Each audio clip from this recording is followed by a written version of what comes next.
आज मैं इस छोटे से आइलैंड के ऊपर 100 डेज सर्वाइव करने वाला हूँ। यहाँ पे मैं ना माइनिंग कर सकता हूँ, ना ही किसी मॉब से डर के पानी में कूद सकता हूँ, क्योंकि इस वाटर के अंदर एक काफी स्ट्रॉन्ग पॉइजन जो कुछ ही सेकंड में हमारी जान ले सकता है। इन साथ ही यहाँ पे किसी टाइप का नेचुरल स्ट्रक्चर भी स्पॉन नहीं होता है। तो क्या ऐसे में यहाँ पर मैं 100 डेज सर्वाइव कर पाऊंगा, वो तो तुमको वीडियो में ही पता चलेगा। ना शुरू करते हैं। स्पॉन होते से मेरे सामने था एक पिक, जिसका नाम देख के मेरा तो दिमाग ही हिल जाता है। भाई कुछ अच्छा ही नाम रख देते यार। उसके बाद जल्दी से मैंने अपने आइलैंड को क्लीन किया। इस आइलैंड के आसपास कुछ और द्वीप थे जहाँ तक अपने को पहुंचना होगा। जैसे मैं वाटर को टच करता हूँ, यहाँ पर मेरे को एक जोरदार झटका लगता है। अब तो भाई गलती से भी पाँव नहीं रखना है। नाउ भी मुझे सबसे पास वाला आइलैंड पे टारगेट लगाना होगा, जिससे कि अपन कम से कम ब्लॉक में वहाँ तक पहुंच सके। इन पूरे ओशन के अंदर मैं माइनिंग कर ही नहीं सकता हूँ, बिकॉज यहाँ पे चारों तरफ बेडरॉक फैला हुआ है। बट मेरे आइलैंड के नीचे बहुत सारे ब्लॉक थे जिनका मैं यूज कर सकता हूँ। उसके बाद मैंने अपने बम्बू को कट करके वापस से रिप्लांट कर दिया। ये आगे जाके अपने बहुत ज्यादा काम आने वाले हैं। देन तुम्हारा भाई निकल गया सीधे माइनिंग के लिए। गलती से मैंने अगर रॉन्ग ब्लॉक तोड़ दिया ना, तो मेरी वाट लग जाएगी। जैसे मैं माइनिंग करते करते नीचे जाता हूँ, यहाँ से मुझे डायमंड का ब्लॉक मिल जाता है। बट अभी तो मैं इसको भी नहीं उठा सकता हूँ। एंड पास में मुझे क्राफ्टिंग टेबल मिल जाती है, जिसके बिना कुछ भी कर पाना माइनक्राफ्ट में लगभग इम्पॉसिबल है। अब यहाँ पे जितने भी आइलैंड थे ना आसपास, उन सब में सबसे ज्यादा पास वाला आइलैंड यही था। बट जितने डेट मुझे यहाँ से मिले थे, उतने भी यहाँ तक भी पहुंच पाना लगभग इम्पॉसिबल था। उसके बाद मैंने इसी डेट का यूज करते हुए अपने आइलैंड को थोड़ा एक्सपांड किया। देन यहाँ से मिले बम्बूस को वापस से रिप्लांट कर दिया, बिकॉज ये ग्रो होंगे तभी अपन आगे कुछ प्रोग्रेस कर पाएंगे। एंड मुझे बहुत सारे बम्बूस चाहिए होंगे, थोड़े बहुत से कुछ नहीं होने वाला है। इंडिया आइलैंड मुझे वाटर के अंदर दिखता है, जिसके ऊपर पहले मेरी नजर नहीं पड़ी थी। बट ये वाला भी मेरे से काफी ज्यादा दूर था। मेरे बम्बूस भी धीरे धीरे बड़े हो रहे थे। मैं उनको भी फार्म करते जा रहा था, क्योंकि मेरे पास यहाँ पे और कुछ करने को था ही नहीं। ना मैं माइनिंग कर सकता था और ना ही कुछ और कर सकता था तो बस एक ही काम, जो कि था इंतजार करना। पूरी रात मुझे ऐसे ही बम्बूस को काट काट के निकालनी पड़ी। एंड यहाँ पे मेरा फूड लेवल भी काफी ज्यादा फास्ट जा रहा था। एंड सबसे बड़ी बात, यहाँ पे एक भी फिश स्पॉन नहीं होती, बिकॉज ये एक एसिड वाटर है। एंड आधी रात में यहाँ पे बिन मौसम बरसात शुरू हो जाती है। सुबह होते से मैंने अपने बम्बूस को कट किया। उसके बाद जल्दी से मैंने कुछ बेम्बू के ब्लॉक बनाए। इन उनका यूज करते हुए एक खोई बनाई। एक छोटा सा फार्म बना के वहाँ पर अपने सीट को प्लांट कर दिया। यहाँ से मुझे जितने भी बेम्बू मिल रहे थे, उन सभी को मैं प्लांट भी करते जा रहा था। बेचारा मेरा पिग भी सोच रहा होगा कि भाई कुछ तो खिला दे मुझे, बट स्टिल अभी भी मेरे पास वेट करने के अलावा और कोई ऑप्शन नहीं था। सेकंड डे भी मेरा ऐसे ही टाइम पास में निकल जाता है। रात के टाइम भी मेरे पास एक अच्छा मौका था फूड को जमा करने का। उसके बाद मैं अपने आइलैंड से थोड़ा दूर चला जाता हूँ, ये सोचकर कि शायद यहाँ पे कुछ मॉब स्पॉन हो जाए। काफी दूर तक जाने के बाद भी यहाँ पे मॉब स्पॉन नहीं हो रहे थे। अब यहाँ पे मेरा मन नहीं मान रहा था, मैंने कुछ और ब्लॉक को प्लेस किया। जैसे मैं आइलैंड पे आता हूँ, तो जहाँ पर मैं खड़ा था वहीं पे मॉब स्पॉन होना शुरू हो जाते हैं। इन गलती से कोई मॉब यहाँ पे आ गया ना, तो अपनी वाट लगने वाली है। इन विच को देखने के बाद मुझे एक शॉट बनानी ही पड़ती है। बट फिर भी मैं यहाँ पर बिना हलचल करे एक ही जगह पे खड़ा खड़ा वेट करता हूँ। जैसे यहाँ पे सुबह होने वाली थी, यहाँ पे बारिश शुरू हो जाती है। हैशटैग फूटी किस्मत। इन मेरे ऊपर अटैक करने के चक्कर में विच पानी में कूद जाती है। थोड़ी देर के लिए मुझे ऐसा लगा जैसे अपन बच गए हैं, बट ये तो मेरे से भी ज्यादा स्मार्ट निकली। रीजनरेशन का पोशन पीते पीते मेरे तक पहुंच जाती है। इन जल्दबाजी में इसको मारने के चक्कर में मेरे को कुछ ज्यादा ही खतरनाक वाला डैमेज दे देती है। एंड इससे बचने के चक्कर में मैं नीचे गिर जाता हूँ। यहाँ पे मैं बचता हूँ सीधे सीधे हाफ हार्ट पर। यहाँ पे मेरी एक छोटी सी गलती पूरी जर्नी को खत्म कर सकती थी। उसके बाद मैं काफी देर तक यहीं पे वेट करता रहा, जब तक कि वो चली ना जाए। एंड फाइनली थोड़ी देर में उसकी आवाज आना बंद हो जाती है। बट यहाँ पे सबसे मेन टास्क था ऊपर जाना, बिकॉज अगर मैंने आसपास के ब्लॉक को उठाया तो पक्का मेरे को खतरनाक डैमेज मिलेगा। यहाँ से स्किप करने के लिए मेरे पास केवल एक डर्ट का ब्लॉक और बेम्बू था। बस मुझे अभी इसके बड़े होने का वेट करना होगा। इन बार यहाँ पे एक स्पाइडर घूम रही थी, जो की वेट कर रही थी कि मैं कब बाहर आऊंगा। इन फाइनली थोड़ी देर में अपना बम्बू काफी ज्यादा बड़ा हो चुका था, तो मैं फटाफट से इसी बेम्बू का यूज करते हुए यहाँ से बाहर निकलता हूँ। जैसे मैं बाहर आता हूँ, तब तक यहाँ पे नाइट हो चुकी थी। यहाँ पे समुद्र के अंदर मकड़ी का जाला पड़ा हुआ था, जिसके यूज करके मैं यहाँ पे फूड का इंतजाम कर सकता हूँ। बट ये काफी दूर था और मुझे डर लग रहा था कि स्केलेटन मेरे को हेडशॉट में मार दे। उसके बाद मैं जल्दी से यहाँ पे एक राफ्ट बनाता हूँ एंड उसको वाटर के अंदर प्लेस कर देता हूँ। बट भाई इसके ऊपर पैर रखने में मेरी तो खतरनाक वाली फट रही थी, बिकॉज मैं हाफ हार्ट पे था। एंड थोड़ी देर में फाइनली यहाँ पे मॉर्निंग हो जाती है। एंड सुबह होते से मैंने थोड़ा रिस्क लेते हुए इसको कलेक्ट किया एंड जल्दी से एक फिशिंग रोड बनाई। और ये भाई साहब तो लगता है मेरे मरने के बाद ही बड़े होंगे। उसके बाद मैं डायरेक्ट फिशिंग करना शुरू कर देता हूँ, बिकॉज वही एकमात्र सोर्स था अपने फूड का। देन फाइनली एक फिश को खा के मैंने अपने भूख को कम किया। उसके बाद मैं यहाँ पे काफी देर तक फिशिंग करता हूँ और अपनी हेल्थ को फुल करता हूँ। ये काम करने में मुझे पूरा दिन हो जाता है। उसके बाद मैंने क्रीपर को स्वाहा किया एंड स्पाइडर की वाट लगाई। नौ भी रात हो चुकी थी और मुझे अच्छे से पता था कि यहाँ पे मॉब जरूर स्पॉन होंगे, तो मैंने लास्ट के कुछ ब्लॉक को ही तोड़ दिया। देन फटाफट से अपने बेम्बूस को हार्वेस्ट किया। उसके बाद मैं वापस से पूरी रात फिशिंग करता हूँ, बिकॉज मेरे पास करने को कुछ और था ही नहीं। नाउ भी मेरे पास सफिशिएंट बेम्बूस हो चुके थे, तो मैं सीधा निकल पड़ता हूँ अपने नियरेस्ट आइलैंड की तरफ। जैसे मैं आइलैंड के पास पहुंचने वाला था कि मेरा सारा सामान खत्म हो जाता है, तो मैं वापस से अपने आइलैंड पे पहुंचता हूँ एंड कुछ बम्बूस को फार्म करके कुछ स्लैब्स बनाता हूँ एंड जैसे तैसे करके अपने डेजर्ट आइलैंड पे पहुंचता हूँ। यहाँ से मुझे एक आयरन की पिकेक्स मिल जाती है, जिसकी मुझे बहुत ज्यादा जरूरत थी। यहाँ से मिले सोको इनको मैंने वापस से रिप्लांट कर दिया। देन एक बार फिर से अपने आइलैंड की तरफ निकल पड़ता हूँ। देन वापस से अपने बम्बूस को फार्म किया एंड साथ साथ ही पूरी रात फिशिंग करता हूँ। एंड फिशिंग के दौरान मुझे यहाँ से बहुत सारी चीजें मिल जाती है, लाइक वाटर बोतल एंड लिली पैड वगैरह, बट ये मेरे किसी काम की नहीं थी। अगले दिन होते से मैंने वापस से बम्बूस को फार्म किया। ये अब से अपना रेगुलर रूटीन होने वाला है। नाउ फाइनली अपना सीड ग्रो हो चुका था, तो मैंने उसको फटाफट से फार्म करके प्लांट कर दिया। उसके बाद यहाँ पर मैं एक और छोटा सा एरिया बनाता हूँ जहाँ पर अपन रहने वाले हैं। इस आइलैंड के ऊपर मैं बम्बूस को फार्म करने वाला हूँ, बट मेरे पास रिसोर्स कम होने की वजह से मैं सर्कल को भी कंप्लीट नहीं कर पाता हूँ, तो मैं वापस से बम्बूस को फार्म करता हूँ। नाउ अभी रात हो चुकी थी और अपना सर्कल अभी भी कंप्लीट नहीं हुआ था। एंड साथ ही अपने बम्बूस भी काफी ज्यादा छोटे थे, इसलिए मैं पूरी रात वापस से फिशिंग करता हूँ। एंड सुबह होते से अपने बम्बूस वापस से बड़े हो चुके थे, तो मैं उनको वापस से फार्म करता हूँ एंड अपने बचे हुए काम को कंप्लीट करता हूँ। बट यहाँ पे वापस से ब्लॉक्स कम पड़ जाते हैं। एंड भाई सच में यार अभी तो मुझे खुद भी हंसी आने लग गई थी। उसके बाद मैं वापस अपनी फार्मिंग को कंटिन्यू रखता हूँ। एंड इस बार फिशिंग के दौरान मुझे यहाँ से एक इंचेंटेड फिशिंग रोड मिल जाती है, जिसके ऊपर लिटरली मेंटिंग लगी हुई थी।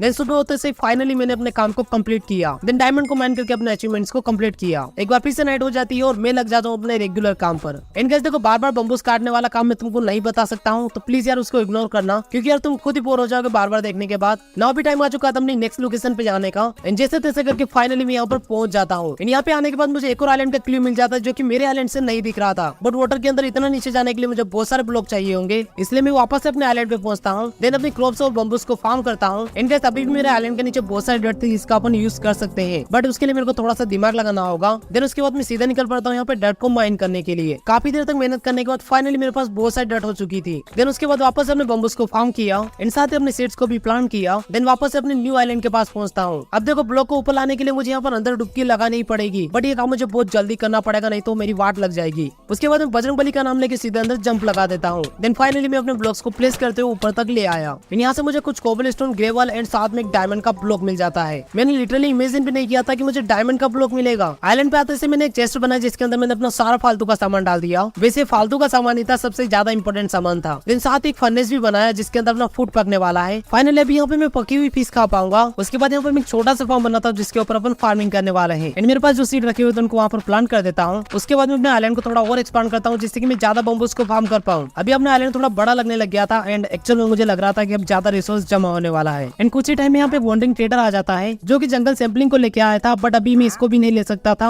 ऑफकोर्स यार इसके लिए मुझे एमरल्ड्स चाहिए होंगे, बट यहाँ से मुझे थोड़ा लेदर जरूर मिल जाता है। उसके बाद मैं अपने डेजर्ट आइलैंड से सारे सुगरजन को उठा के ले आता हूँ। देन उनको अपने आइलैंड पे प्लांट कर दिया। सुबह होते से वापस से बम्बूस को फार्म किया। देन एक बार फिर से निकल पड़ता हूँ मैं एक और नई लोकेशन की तलाश में। एंड इस आइलैंड तक पहुँचते पहुँचते मुझे पूरा दिन हो जाता है। उसके बाद मैं जल्दी से एक डायमंड की पिकेक्स बनाता हूँ। देन सुबह होते से मैंने फटाफट से ऑब्सिडियन को माइन करना शुरू कर दिया। नाउ यहाँ से मुझे सफिशिएंट ऑब्सिडियन मिल जाता है जिनको लेके मैं वापस अपने आइलैंड पे आ जाता हूँ। आइलैंड पे आते से मैंने थोड़ा और एरिया फ्लेट किया। देन यहाँ पे एक नेदर पोर्टल बनाया। बट वेट गाइस, इसको एक्टिवेट करने के लिए मुझे जरूरत पड़ने वाली फ्लिंट एंड स्टील की। फ्लिंट तो मेरे पास बहुत सारा रखा हुआ था, बट मुझे साथ में एक आयरन भी चाहिए होगा। इन आयरन मिलने का एकमात्र सोर्स है मॉब्स। तुम बिल्कुल सही सोच रहे हो। अभी अपन यहाँ पे बनाने वाले एक मॉब फार्म। इन अचानक से यहाँ पे बहुत सारे स्किड स्पॉन होने लग जाते हैं, पता नहीं कैसे। एंड साथ ही कुछ स्लाइम्स भी स्पॉन हो रहे थे। दिन सुबह होते से फाइनली मैंने अपने मॉब फार्म के ऊपर काम करना शुरू कर दिया। लगातार 3 दिन तक काम करने के बाद फाइनली मेरा मॉब फार्म बनके तैयार हो चुका था। लिटरली गाइस यार ये कुछ ज्यादा ही फास्ट काम कर रहा था, इतना तो मैंने खुद भी इमेजिन नहीं किया था। उसके बाद हमने विड्स को फार्म किया एंड साथ ही मेरे पास सफिशिएंट स्ट्रिंग हो चुकी थी जिसका यूज करके मैंने एक बेड बनाया। फाइनली अभी अपन रात में सो पाएंगे। उसके बाद मैंने वापस अपने पारंपरिक काम को कंटिन्यू किया। एंड काम करते करते पता नहीं मेरे को क्या चुन मस्ती है, मैं फालतू की रिस्क लेते रहता हूँ। लिटरली गाइस यार मैं तो सबसे ज्यादा खुश अपने मॉब फार्म से था। पैसा वसूल हो गया यार। काफी देर तक मॉब फार्म के ऊपर काम करने के बाद फाइनली मेरे पास एक आयरन आ चुका था। उसके बाद जल्दी से मैंने एक फ्लिंट एंड स्टील बनाया। नाउ फाइनली अभी टाइम आ चुका था नेदर को जाने का। अभी यहाँ पे मैं बिना आर्मर से जा रहा हूँ, तो आई होप यार मेरे को यहाँ पर पिगलिंग वगैरह ना मिले।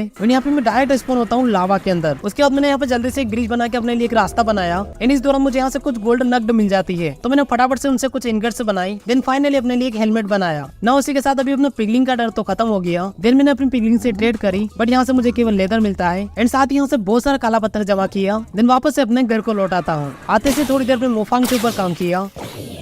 ना इसी के साथ अभी टाइम आ चुका था अपनी नेक्स्ट लोकेशन पे जाने का, तो मैं फटाफट से थोड़ी देर तैयारी करने के बाद निकल पड़ता हूँ एक्सप्लोरेशन पर। अब देखो, अगर यहाँ से मैं जाता हूँ मेरे को तिरछा जाना पड़ेगा, जो कि मैं बिल्कुल भी नहीं चाहता हूँ। इससे अच्छा अपन अपने आइलैंड से आएंगे तो ज्यादा सही रहेगा। इन जैसे मैं इस आइलैंड के ऊपर पहुंचता हूँ तो मैं टोटली शॉक्ड हो जाता हूँ, बिकॉज यहाँ से मुझे 2 विलेजर मिल जाते हैं। एंड सबसे बड़ी बात भाई, इनके नाम देख के मुझे बहुत ज्यादा हंसी आ रही थी। मतलब ये जो बोलते हैं ना वही इनके नेम रख दिया। मेरे से तो लिटरली पढ़ने में भी नहीं आ रहा था। इन साथ ही यहाँ से एक पिक भी मिलता है जिसका नाम लिखा हुआ था हेल्प। हाँ सच में भाई, इसके नाम को देख के मुझे थोड़ा रोना आ गया। बेचारा अकेला हेल्प हेल्प चिल्ला रहा है और दोनों हे किए जा रहे हैं। उसके बाद मैं एक एक करके दोनों विलेजर को यहाँ से ले जाता हूँ। इन रही पिक की बात है, उसको अपन बाद में लेके आने वाले हैं। अब इनको लाने के बाद यहाँ पे सबसे मेन टास्क था इनके लिए एक छोटा सा घर बनाना। तो मैं बिना सोचे इस काम में लग जाता हूँ। इनके घर को मैंने कुछ इस तरीके से बनाया कि यहाँ पे एक भी मॉब स्पॉन ही ना हो। इन दोनों में से किसी एक को मुझे फ्लेचर वाली जॉब देनी होगी, बट उसके लिए मुझे थोड़ा और फ्लिंट चाहिए होगा। तो मैं ग्रेवल को ब्रेक करके कुछ और फ्लिंट्स को जमा करता हूँ। देन फाइनली अपने विलेजर के लिए एक वर्क बेंच बनाई। ना अभी जैसे ही रात होगी तो दोनों खुद ब खुद घर के अंदर चले जाएंगे, आपको भाई सोने के लिए। इंडिया जैसा मैंने सोचा था बिल्कुल वैसा ही होता है। दिन सुबह होते से दोनों विलेजर को मैंने ब्रेड वगैरह खिलाए, जिससे कि भाई ये बच्चे पैदा कर सके। उसके बाद मैं बोन मिल का यूज करके बहुत सारे पोटैटोस को फार्म करता हूँ। एंड उसके बाद यहाँ पे एक और बेड को लगा देता हूँ, ये सोच के कि जल्दी से ब्रीडिंग कर लेंगे। फिर उन दोनों को मैंने भर भर के पोटैटो खिलाया। भाई लोगों कम से कम अब तो बच्चा पैदा कर लो यार। पता नहीं इनको किस बात का घमंड था भाई, कुछ कर ही नहीं रहे थे यार, देखे जा रहे थे एक दूसरे को बस। देन उसके बाद मैं थोड़ी देर मोक फार्म के ऊपर काम करता हूँ। इन जैसे अपने विलेजर को देखने के लिए आता हूँ, यहाँ पे बच्चा पैदा हो चुका था। लिटरली कैसे मेरे से छिप के इन्होंने बच्चा पैदा कर लिया, इतनी शर्म आ रही थी क्या मेरे से इनसे, बट जो भी गाइस अपने लिए तो अच्छा ही था। उसके बाद वापस से बम्बूस को फार्म किया। एंड थोड़ी देर में इन दोनों की वापस से ब्रीडिंग होती है और एक और बच्चा पैदा हो जाता है। एंड अभी मुझे अच्छे से समझ में आ चुका था कि बच्चे पैदा कैसे करेंगे, बस अपने को यहाँ पे ज्यादा से ज्यादा बेड लगाने होंगे। उसके बाद वापस अपने पोटैटोस को फार्म किया एंड अपने विलेजर्स की ब्रीडिंग करवाई। अब भाई इनकी ब्रीडिंग स्टार्ट हो जाती है एंड वापस से टूट जाती है,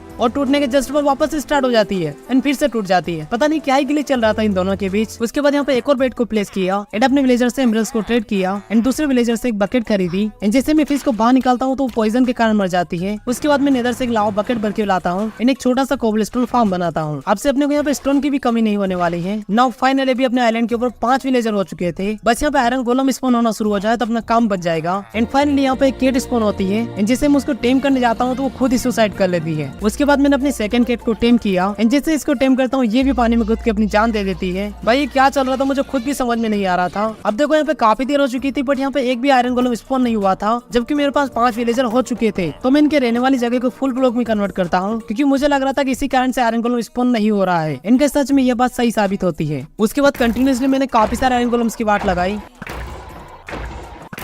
देन उसके बाद फाइनली मैंने एक आयरन का आर्मर बनाया। ना इसी के साथ अभी अपन काफी ज्यादा स्ट्रॉन्ग हो चुके थे। आई नो इतना भी ज्यादा नहीं है बट कोई कम भी नहीं है भाई। इसके साथ तो मैं एंडर ड्रैगन को हरा सकता हूँ। ना अभी मुझे एक एन्चेंटमेंट टेबल बनानी थी एंड उसको बनाने का सारा सामान था मेरे पास, केवल एक चीज को छोड़ के, जो की था ऑब्सीडियन। तो मैं सीधा नेदर से लावा बकेट भर के लाता हूँ एंड अपने ऑब्सीडियन का जुगाड़ करता हूँ। एंड इसके लिए मुझे 4 बार नेदर जाके आना पड़ता है। देन फाइनली गाइस मैंने यहाँ पे एक एन्चेंटमेंट टेबल बनाई एंड उसके बाद मुझे पता चलता है कि मुझे यहाँ पे लापिस भी चाहिए होगा, जो कि भाई यहाँ पे ला पाना इम्पॉसिबल था। इन एन्चेंटमेंट लगाने की सेकंड मेथड थी विलेजर से ट्रेड करना, जो कि मैं बिल्कुल भी नहीं करना चाह रहा था। उसके बाद मैं लगातार 4 से 5 दिन तक कोबलस्टोन को माइन करता हूँ, बिकॉज मुझे एक बहुत बड़ा बिल्ड बनाना था। एंड यह वो तुमको जरूर पसंद आएगा, मैं गारंटी से बोल सकता हूँ। इन साथ यहाँ से मैंने बहुत सारे बम्बूस को भी जमा किया। नाउ गाइस मैं सारे डायरेक्शन को एक्सप्लोर कर चुका था, बस एक ही डायरेक्शन बची हुई थी एंड मुझे लग रहा था कि पक्का अपने को इधर भी कुछ ना कुछ मिल सकता है। तो मैं एक बार फिर से निकल पड़ता हूँ एक्सप्लोरेशन पर। इन जैसे मैं थोड़ा आगे जाता हूँ तो यहाँ पे मेरे को एक फ्लोट करता हुआ आइलैंड दिखता है एंड इसको देखने के बाद मुझे अच्छे से समझ में आ चुका था कि ये क्या था। बट भाई ये लिटरली काफी ज्यादा हाइट पे था एंड वहाँ तक पहुँचने में मुझे बहुत ज्यादा टाइम लगने वाला है। एंड जैसे थोड़ा पास में जाता हूँ तो मुझे पता चलता है कि यहाँ पे सल्कर्स भी लगे हुए थे, तो अगर मैं इनके पास में गया तो मेरे को उड़ा उड़ा के मारने वाले हैं, तो मैं इनको पर्टिकुलर डिस्टेंस से ही मार गिराता हूँ। एंड जैसे मैं इसके पास पहुंचता हूँ तो मुझे पता चलता है कि भाई ये तो एक्टिविटी नहीं है यार, अब मुझे वापस से वही पुरानी प्रोसेस करनी पड़ेगी। उसके बाद मैं वापस अपने आइलैंड पे आ जाता हूँ एंड यहाँ पे एक और केट दिखती है जिसको मैंने टेम किया। देन उसके बाद मैं सीधे निकल पड़ता हूँ वार्ड फॉरेस्ट की तलाश में एंड स्पॉन के पास में मुझे वार्ड फॉरेस्ट मिल जाता है, जहाँ पर मैंने एक छोटा सा ट्रैप लगा के बहुत सारे इंटरवल्स जमा करी एंड उसके बाद अपने पिगलिंग से ट्रेड करी, जिससे मुझे कुछ फायर रेजिस्टेंस की पोशन मिल जाती है। देन उसके बाद मैं सीधे पहुंचता हूँ फोर्ट्रेस को, जहाँ से मैंने बहुत सारी ब्लेज रोड जमा करी। देन साथ ही यहाँ से मुझे थोड़ा बहुत कोल भी मिल जाता है। देन उसके बाद मैं सीधे अपने आइलैंड पे आ जाता हूँ। उसके बाद मैंने काफी देर तक ट्राई किया कि वार्ड फॉरेस्ट वाला ट्री ग्रो हो जाए, बट ये तो ग्रो ही नहीं हो रहा था, पता नहीं कैसे ग्रो होता है ये। अगर तुमको पता है तो मुझे कॉमेंट करके जरूर से बताना। उसके बाद मैंने एंड जाने की तैयारी करी, लाइक फूड वगैरह जमा करना एंड जाते जाते अपने बम्बस को भी फार्म किया। देन उसके बाद मैं जल्दी से एंड पोर्टल तक पहुंचता हूँ एंड अपने पोर्टल को एक्टिवेट करता हूँ। Now here we go, welcome to and guys. End में जाते से सबसे पहले मैंने अपना बेसिक काम किया, आपको यार क्रिस्टल्स को फोड़ने वाला। एंड इस दौरान एंडर ड्रैगन ने मेरे को मारने की पूरी कोशिश करी, बट ये हो पाना बिल्कुल भी पॉसिबल नहीं था। उसके बाद लगातार हम दोनों के बीच काफी खतरनाक फाइट चलती है। नाउ एट द एंड तुमको पता ही है क्या होने वाला था।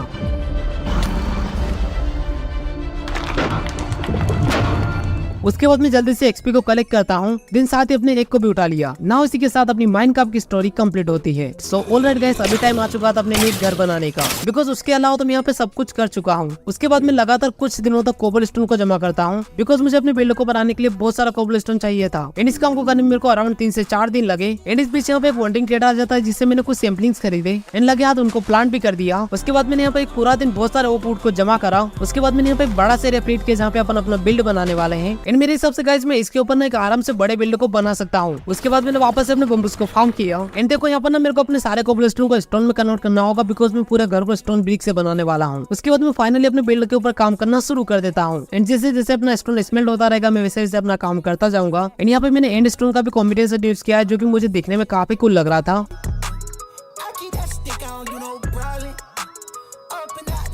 ना इसी के साथ गाइस अभी अपना केसल बनकर तैयार हो चुका है। बाकी तुमको ये कैसा लगा मुझे कमेंट करके जरूर से बताना। मुझे तो सच में यार काफी खतरनाक लग रहा है। मेरे हिसाब से मैंने अभी तक इतना अच्छा बिल्ड नहीं बनाया है। इसके इंटीरियर की बात तो गाइस देखो, अभी तक मैंने इसका इंटीरियर पूरी तरीके से डिजाइन नहीं किया है। मेरे को इसमें और भी ज्यादा टाइम लगने वाला है। बस यहाँ पर एक ही काम बचा है, जो की ग्लास लगाना। एंड उसके लिए मुझे बहुत सारी सेंट चाहिए होगी, जो की मुझे डेजर्ट आइलैंड से इजीली मिल जाएगी। फिर क्या मैं जल्दी से उस आइलैंड पे पहुंच के बहुत सारी सेंट को जमा करता हूँ। उसके बाद मैंने अपनी सारी सेंट को पकने के लिए डाल दिया। एंड यहाँ पे मैंने लावा बकेट को एज अ फ्यूल यूज करा, जिससे कि मेरा काम थोड़ा फास्ट हो सके। एंड गाइस देखो यहाँ पर ना मेरे को ब्लू ग्लास को यूज करना है, तो उसके लिए मेरे को ब्लू डाई भी चाहिए होगी। इसलिए मैं यहाँ पे काफी देर तक बहुत सारे फ्लोर्स को फार्म करता हूँ। यहाँ से मेरे को बस 6 से 7 फ्लोर को कलेक्ट करने में पूरे 2 दिन लग गए। उसके बाद मैंने फटाफट से कुछ ब्लू डाइस बनाई एंड अपने नॉर्मल ग्लास को ब्लू ग्लास में कन्वर्ट किया। देन उनको फटाफट से अपने केसल के अंदर लगा दिया। नाउ इसी के साथ गाइस अभी फाइनली अपना केसल पूरी तरीके से तैयार हो चुका है। एंड भाई सच में यार अभी दिखने में काफी कूल लग रहा है, मतलब पहले से तो बहुत ज्यादा ही अच्छा लग रहा है। बस अभी मुझे इसके आसपास थोड़ा बहुत और काम करना है। एंड वैसे भी मेरे पास 3 से 4 दिन बचे हुए थे। फिर क्या था, मैं फटाफट से लग जाता हूँ अपने काम को करने में। सो ऑलराइट गाइस, इसी के साथ अपने 100 डेज कंप्लीट होते हैं। आई होप तुमको आज का ये वाला एपिसोड अच्छा लगा होगा। एंड गाइस अगर एपिसोड अच्छा लगा तो प्लीज यार वीडियो को लाइक करना मत भूलना। ना इसी के साथ मैं मिलता हूँ तुमसे अगले एपिसोड में, तब तक के लिए गुड बाय।